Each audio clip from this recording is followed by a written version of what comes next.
Welcome to the Photography Diaries podcast. I'm your host, David Scott Bowles. On this podcast, we talk about anything and everything photography. Hey!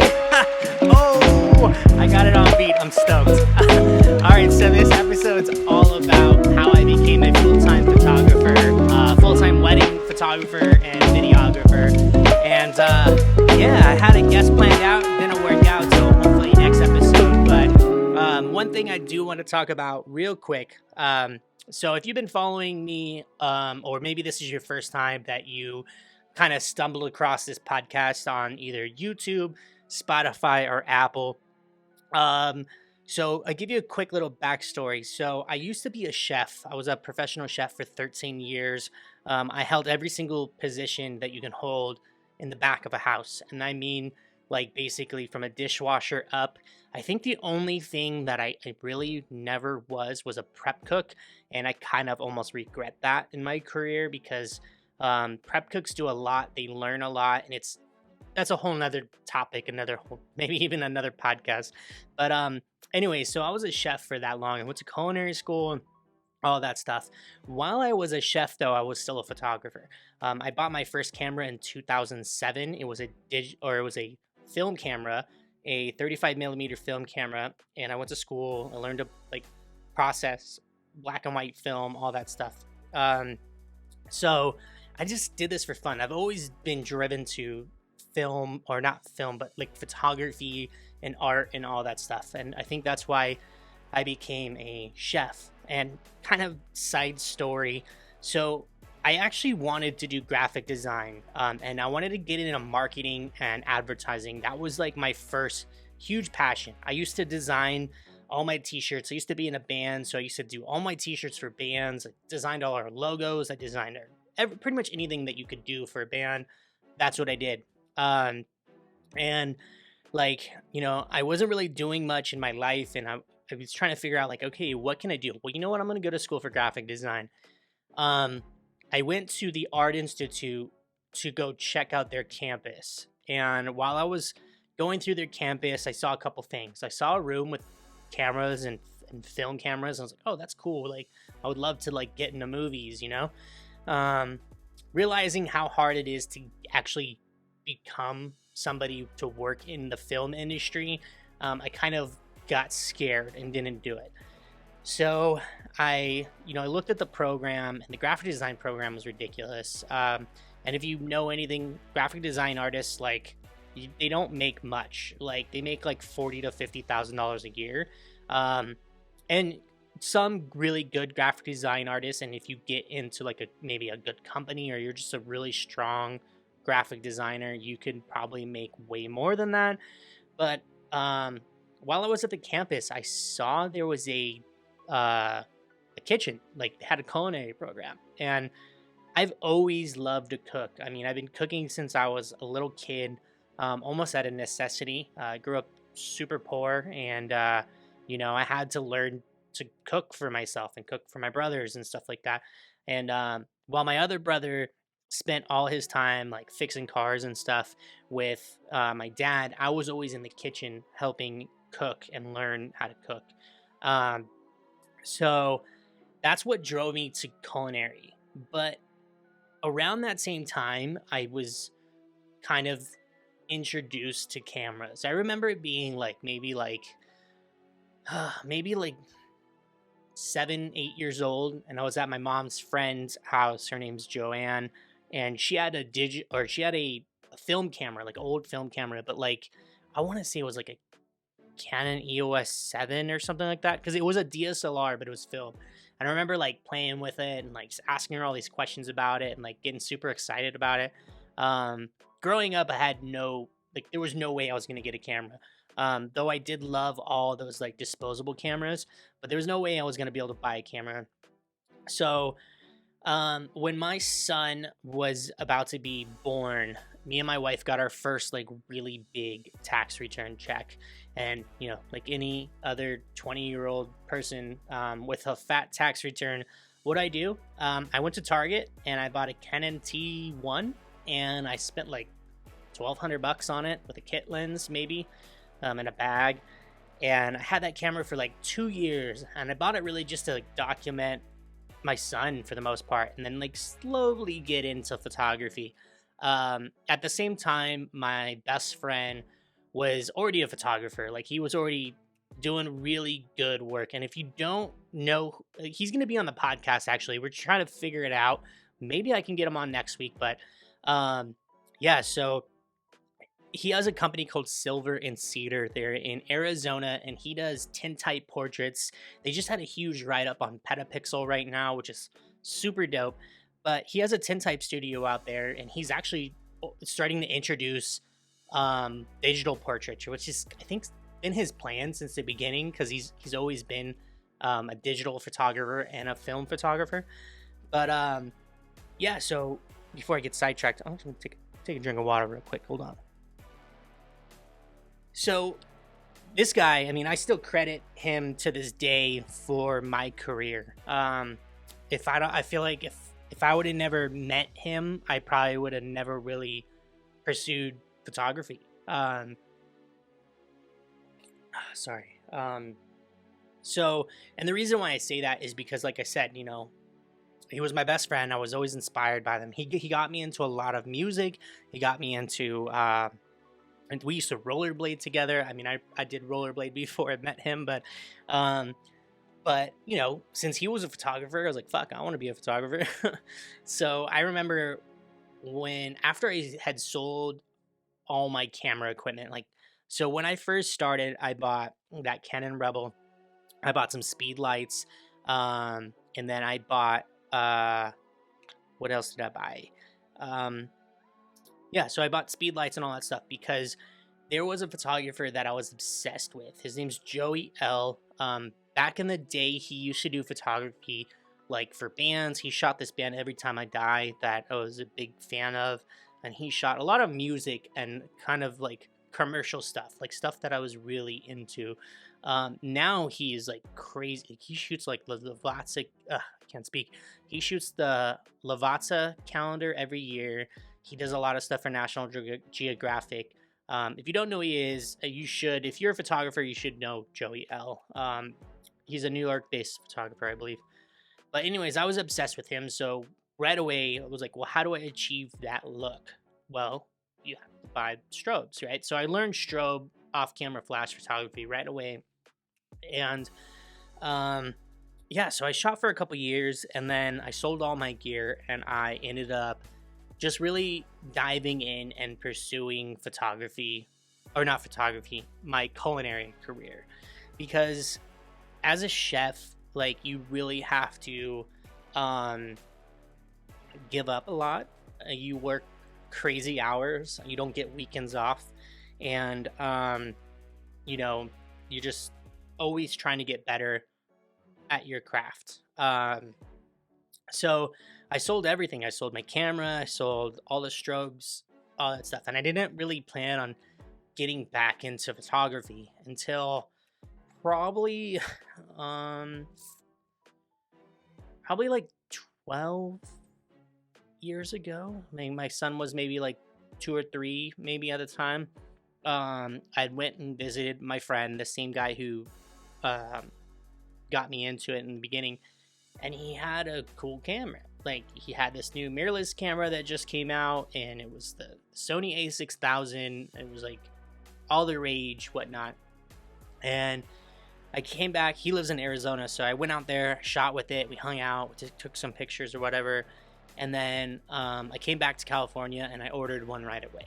And I remember getting just like that and the kit lens, and I think I might have got like a nifty 50 or something like that. Bought some speed lights again, all that stuff, and I haven't stopped since. Like, it's been over a decade. I've been like really strong, and I've kind of slowly developed my style, I feel like. um Excuse me, sorry. But yeah, so about 4 years ago, I was starting to get really fed up with the culinary industry, with cooking. Um, I was working crazy hours, and I'd probably reached, I don't want to say like the peak of my career, because I definitely could have gone farther, but I had reached the highest that I have ever gotten in my career. Let's say that I was running a $17 million restaurant, um, and I was working like like I said, like crazy hours, driving. I was commuting about an hour and a half every day. Like that was one way, and it was just really starting to take a toll on my body, my mental health, and everything. And the chef that I'd been working for a while, there was rumors that he was going to leave. And if you know anything about the culinary industry, like when like the chef is your captain. If you have a really good chef, like you will go to bat for them no matter what. Like you will literally, if he leaves, you're gonna leave, or vice versa, or not vice versa, but like if he leaves, like you're probably gonna want to leave because you don't want to like learn from the new guy. And if you don't get promoted into that his position, then you probably definitely gonna leave. But so the chef that I was working for, we had gotten really close, and so I started this company. Within 4 months, I was promoted to like right underneath him. Basically, executive sous chef was my title, and I was running our high end restaurant. And I loved it, but I was still doing photography. And the cool thing was, is I was actually doing some of our food photography for the restaurant, and I think that's what really kind of pushed me almost to be like, okay, I think I can do this full time. Not that I don't shoot food though, which is pretty funny. But so when I heard that he was gonna leave, I decided to take a step back from cooking. And I knew that if I came back to my hometown, I live um, in a really kind of shitty town called Lancaster. And so we are about an hour from LA, and I was working in Century City. So it was about an hour and a half drive, like I said. Um, so I knew that if I was going to come back to Lancaster, I was going to take a huge pay cut. I was making about $65,000 a year at this other restaurant down below, and I knew that if I came back to working up here, I would probably most likely end up making minimum wage, taking a huge pay cut, and like I wasn't sure if it was worth it, or if that's what I wanted to do. But I knew that in the long run, I wanted to go full time as a photographer. I just wasn't there yet to be able to justify it. And when I found out my chef was leaving, I had some money. I had some 401k money, and I had some other stuff. And I was like, you know what? I'm gonna leave too. I told him, I said, hey, I'm putting my notice in, and I left. And right when I left, I was like, you know what? I want to go to Japan. This is off topic, but booked a ticket to Japan. Like I actually booked it from work, like on work computers and everything, and like booked all my trip. Went to Japan because I wanted to like get really inspired by just everything out there. And that actually started a goal that I'm working on still, which is my first coffee table book. And it's a coffee table book of my travels in Japan. COVID, it's kind of pushed it back, but I do plan on going hopefully this year or beginning of next year to do some more work out there. But I have 2 years in, and next year, hopefully I can get further up Japan. But anyways, so I took in this job in my hometown where I made way less money, but it offered me the weekends off. And in like cooking, that's super rare.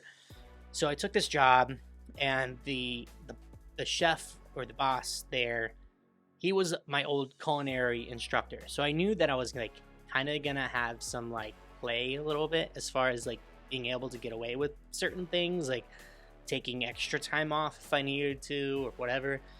And it was never going to be temporary. Like I told him straight up, I'm like, look, I'm gonna give you a solid 6 months. Just letting you know, this is what I want to do. I want to become full-time photographer, blah, blah, blah. I'm going to use these weekends to pick up more gigs, promote myself as a wedding photographer, whatever. And he knew that. And I ended up actually staying there for an entire year. And then I put my notice in. I left. I went to another restaurant that right away when I was hired, I let them know like, hey, like this is my goal. Um, can you work with my schedule and whatnot? They're like, yeah, totally, no problem. So I work with them, and then I booked my first wedding. I think it was February of 2020 or 2019, one of those two. But I booked my first wedding then. I was like $500. I shot photo and video, which is fucking crazy, right? Don't ever do that, really. It's tough. Um, and it went good. Like the image, there's still some images from that first wedding that I'm like, fuck, I shot that. Like, um, and I slowly, well, not even slowly, like after I shot that wedding, I was hooked. I was like, this is what I want to do. And the reason why I shoot weddings is it reminds me of being in a kitchen. And people always find that so strange, but I have an analogy for it. So when you work in a kitchen and you work um, as a wedding photographer, they're very similar, actually. So let me break it down for you. So when you work in a kitchen, there's kind of like 3 to 4 stages of your day. You get in, you have prep, and then you have maybe pre-shift, and then you have service, and then maybe late night. Like those are like the 3 to 4 stages of working in a kitchen. And when you work as a wedding photographer, you have 3 to 4 stages. You show up, maybe more because you got to do like the front end too and the back end. But let's just talk about the day. Um, you show up. The first thing you shoot is details, which is your prep, right? So you're shooting details. You're shooting the dress. You're shooting the rings. Any kind of flat lay that you build if you do that. And then you're shooting the bride getting ready, whatnot. And then you have this like kind of weird moment right before the ceremony, which I call pre-shift. So pre-shift is like you're shooting like guests arriving, sitting in their seats, maybe more details of the ceremony site. You're shooting uh, the freaking, I can't think of the name right now. That's terrible. The altar. So you're shooting the altar, like just different things of that time, right? And then you have service, which is the ceremony. And this is the craziest part in cooking and in wedding photography. Wedding photography, though, it's 30 minutes and like between 30 minutes to an hour, sometimes shorter. I've shot a 6-minute one, which was crazy fast. But with cooking, obviously, it's a lot longer. Your service could be between 1, 2, 3, 4 hours, depending on which kind of restaurant you work at. So you have this ceremony, which is service. It's super fast, like fast paced, like boom, boom, boom, boom, boom. And then you have after service or like late night cocktail hour, your romantics. These are a little less stressful. You don't have as many. I don't want to say important because every moment I feel like in a wedding is important, but less stress. It's the night is kind of coming to an end. Like maybe you have like the bouquet toss, garter, stuff like that. First dances, those are all important. But that's my analogy for like what I feel or why I feel cooking and being a wedding photographer is very similar. And I feel like there might be some wedding photographers that used to be chefs out there. I know I don't know, he doesn't shoot weddings, but there's a photographer, Josh Wool. He's super talented, love his work. He used to be in the culinary industry as well. He became a photographer. So if he ever shot a wedding, I feel like he could relate to this. But yeah, and let's kind of go full circle. So basically, how I became a full-time wedding photographer was I just did it. Like, there's no other way. I was lucky enough that my wife owns a business. She owns a cake business called Floridana's Cakery. That's a plug. You can check her out. But she owns a business. So at the time, her business was doing really well. And she knew that, you know, I might not be able to make an income some months. And that's the scary thing about being a full-time photographer, is that and we talked about this actually on a podcast with my buddy Bobby, is that you are just one client away from not being able to pay rent sometimes. And sure, there's wedding videographers out there that we shoot 100 weddings a year. I'm like, okay, cool, good for you. I'm not there yet, and I'll get there. I don't know if I want to do 100 weddings a year. And actually, we'll talk about this in the next part. But yeah, that's how I did it. I just did it. And thankfully, like I said, my wife was on board and she supported me. And, there's something about like just living in the moment and trusting your gut. Basically, what happened was I was working for that last restaurant, and me and the owner had gotten into it one night, and a couple weeks later I went on vacation, and this was a planned vacation. They knew about it, all that stuff. Actually, before my vacation, I had gotten really sick. This is when COVID had just started, and I got COVID. I wasn't tested for it or anything like that, but I got it, and they made me come into work, and I had to work brunch, super sick. Like, I had a fever of 103, and they made me work, and they were like, no, you have to come in. Had no choice. I went in, I worked one day, and they literally saw I was sweating all day. I was freaking gonna die. I told them, I was like, I'm not coming in tomorrow. I'm going to the doctor's, getting a note, and I'm not coming in.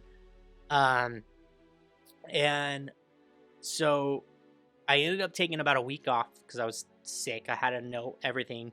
I came back to work, worked for 4 or 5 days, and then I left for my vacation. When I left for my vacation, I came back, and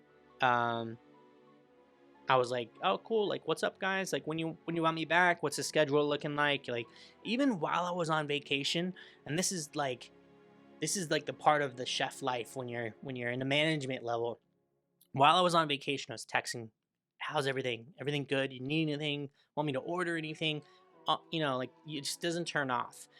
And excuse me. So I came back. Obviously, they were ghosting me. So I was like, straight up, all right, cool. I get it. You guys don't want me back.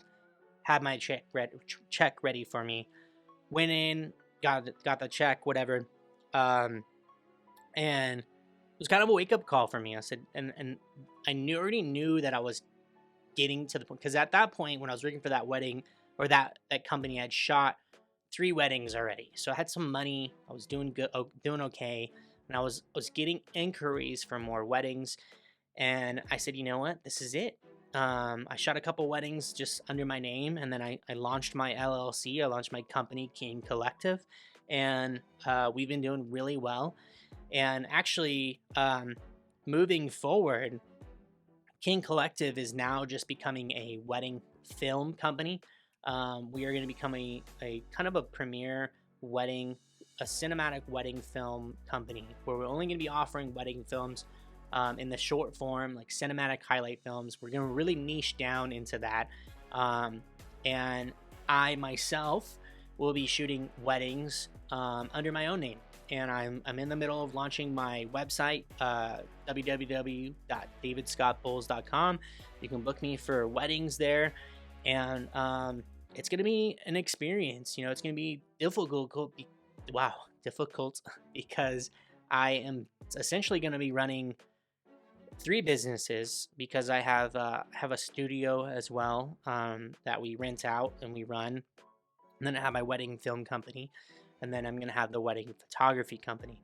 And I'm only splitting the 2 for the most part because I want to be known. I want my name to be known as a photographer. And I feel like, when you come up with those like cutesy names, like it's harder to get to where you want to be. And people might always know your names. But, the funny thing is there's even local photographers that I know that it's like, oh, who shot your wedding, or who's shooting your wedding? Oh, it's that company. They can't think of their name. But they automatically, or sometimes they don't think of because of they don't know the company's name, they don't even know the person's name, but I wanted to be like, no, David Scott Bowles is shooting my wedding, um, so and so and so and so. But yeah, this one went on a little longer than my usual ones. But if you sat through the whole thing, maybe you're driving in your car or you're just on the gym. You don't go on the gym, go to the gym. But yeah, thank you so much. And hopefully in the next one, I get my buddy Matt on board and we do a podcast. It might not be a video podcast because we're still figuring that out on his end, but we will be an audio podcast. So if you're listening to Spotify or you're listening on Apple Music, go ahead and leave a comment down below or a like or review or whatever they do. I don't know. If you're listening or watching on YouTube, comment, like, subscribe, all that stuff. It's been a great time and see you in the next one. Peace.